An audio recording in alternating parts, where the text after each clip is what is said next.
Now, Casey also spoke about the times you would live in, the signs you would see, how you would know the moment had arrived.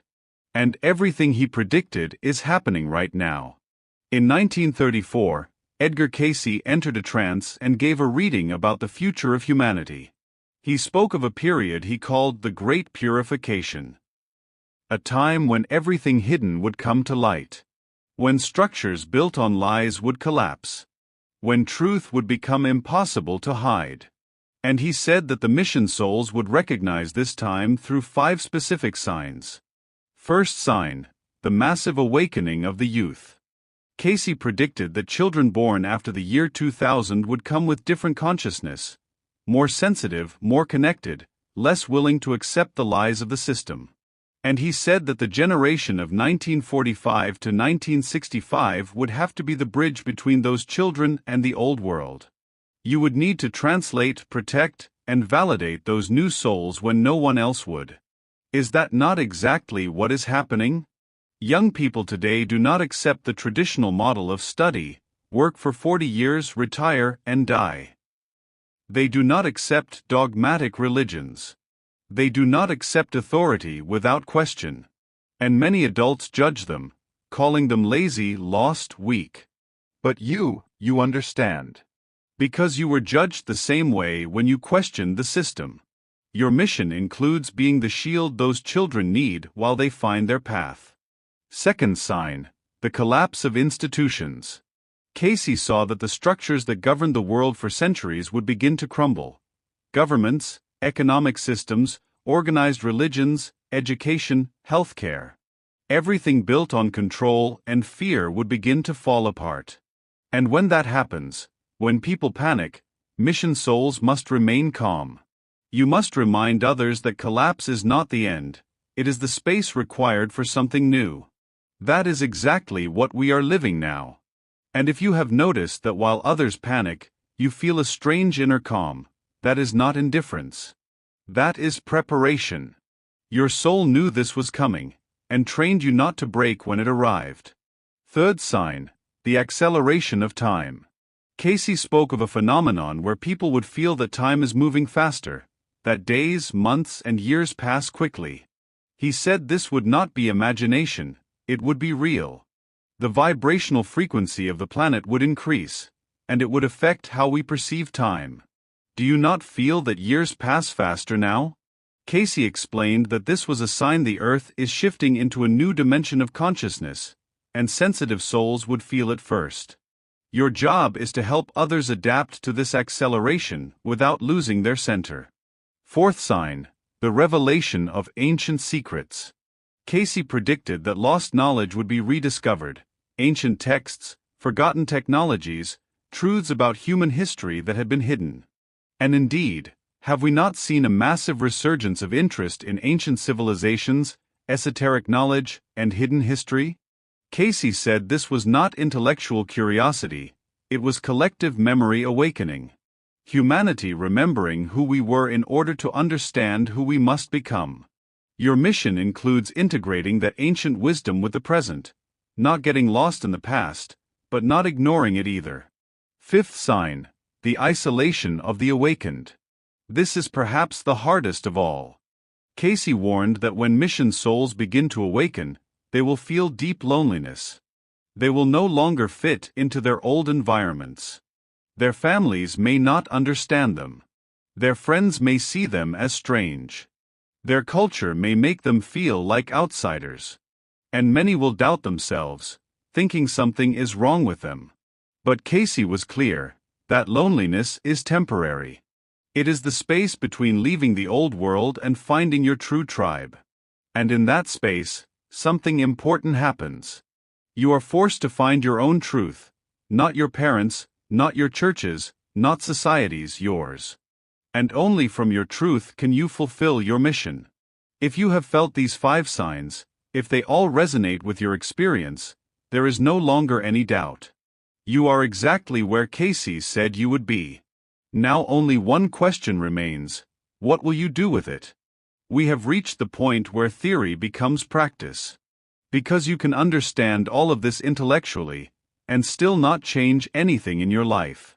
And if that happens, the knowledge is useless. Casey was very clear about this. He said that spiritual knowledge that is not applied is worse than ignorance, because it creates ego without transformation. So how do you actually fulfill your mission? Casey left a 4-step process. Simple but profound. Step 1. Accept that your life was never meant to be normal. Stop trying to fit into conventional narratives of success. Stop comparing yourself to people who followed traditional paths. Your soul chose something different, and that means your life will look different. Maybe you went through multiple relationships searching for real connection. Maybe you changed careers many times because nothing fulfilled you. Maybe you have friends everywhere, but no place that feels like home. Those are not failures. They are the signs of a soul that refuses to settle for anything less than authenticity. Casey said, mission souls rarely have linear lives. They have spiral lives. They may appear to go in circles, but they are actually ascending. Step 2. Identify your zone of genius. Your zone of genius is where 4 things meet: what you love to do, what you naturally do well, what the world needs, and what breaks your heart when it is missing. It is not just your talent. It is not just your passion. It is where everything converges. And here is the key: your zone of genius may be something the world does not yet value. Maybe your gift is creating beauty in ordinary moments. Maybe it is holding space for others to heal. Maybe it is questioning what everyone else accepts without thinking. It does not need a title, it just needs to be true for you. Step 3. Start small, but start now.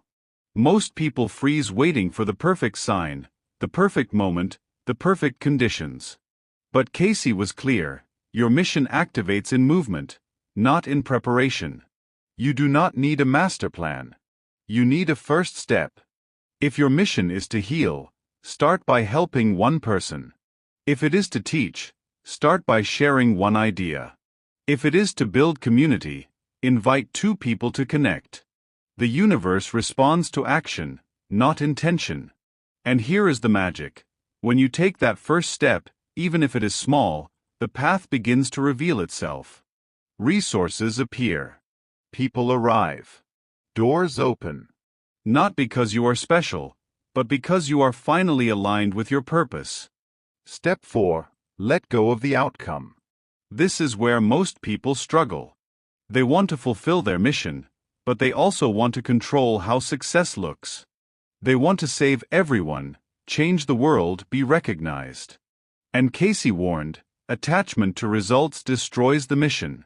Because your job is not to save anyone. Your job is to show a possibility. Some will take it. Some will not. And that is okay. You are not responsible for other people's choices. You are only responsible for your authenticity. Casey said it beautifully: plant the seeds. Water them when you can. But let the universe decide what grows, and when. Now I want you to understand something crucial. Fulfilling your mission does not mean your life will be easy. It does not mean everything will flow perfectly. It does not mean you will stop suffering. It means your suffering will have meaning.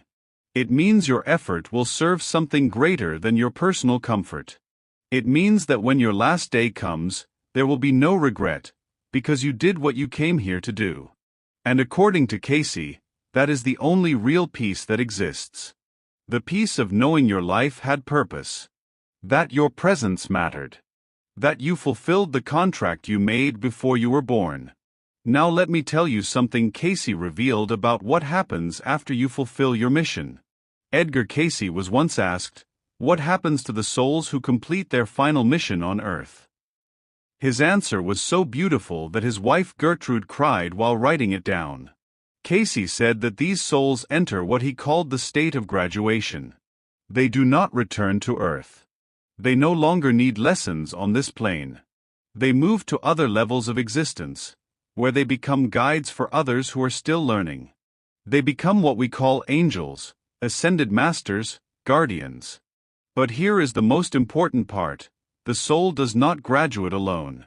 When you fulfill your mission, you raise the vibration of everyone you touched, and they raise others in turn. It creates a chain reaction of consciousness. That is why your mission matters, even if it seems small, even if no one applauds you, even if you die without recognition. Because the impact you create continues expanding long after you are gone. And here is the promise Casey left specifically for this generation: if you fulfill your mission, if you hold the light during these years of darkness, if you succeed in being the bridge between the old and the new world, you will be remembered as the generation that saved humanity. Not with weapons. Not with violent revolutions. Not with politics. But with something far more powerful: conscious presence. The daily choice to choose love over fear, truth over convenience, authenticity over approval. Casey saw that in the future, when humanity enters the new era, there will be monuments and celebrations. But they will not be for politicians or celebrities. They will be for the anonymous souls who, in the middle of chaos, kept the flame alive. For the teachers who stayed patient when everyone else was losing their minds. For the healers who held space when no one else could. For the creators who remembered that beauty matters, even in destruction. For the parents who raised conscious children in a sleeping world. For the workers who brought integrity into corrupt systems. For you. Now let me share something Casey revealed in his final days, something very few people know. He was asked how these souls would know if they had truly fulfilled their mission. Because there would be no certificates. No external validation. No official confirmation. And Casey answered with disarming simplicity: they will know by the peace. He explained that when a soul fulfills its purpose, it experiences a peace that does not depend on external circumstances. It is not the absence of problems. It is not an easy life. It is something deeper. It is the inner certainty that you are where you are meant to be, doing what you are meant to do, being who you are meant to be. It is the ability to sleep peacefully, knowing that you lived that day aligned with your truth. It is being able to look at yourself in the mirror and recognize who you are. Not the version others expect. Not the mask you wear to survive. But your real self.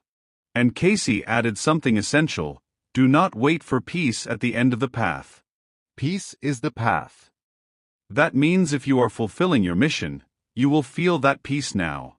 Not when you finish. Not when you achieve something. Now. In the middle of the chaos, in the middle of uncertainty, in the middle of exhaustion. If what you are doing brings you that inner peace, even when everything around you is unstable, you are on the right path. And if you do not feel it, it is a sign something needs to change. Maybe you are trying to live someone else's mission instead of your own.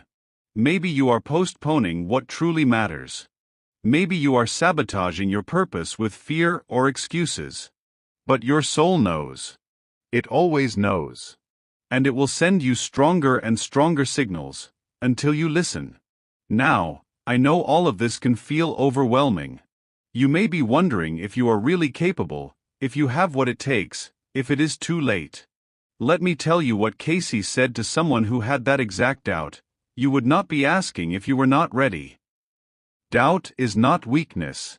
It is the final veil before certainty. Your soul already knows the truth. Your mind just needs time to catch up. And it will, in its perfect timing. In the meantime, all you need to do is this: live with intention. Love without conditions. Speak your truth. Trust the process. It is not complicated, but it is not easy. It requires courage. It requires consistency. It requires faith in something you cannot see, but deeply feel.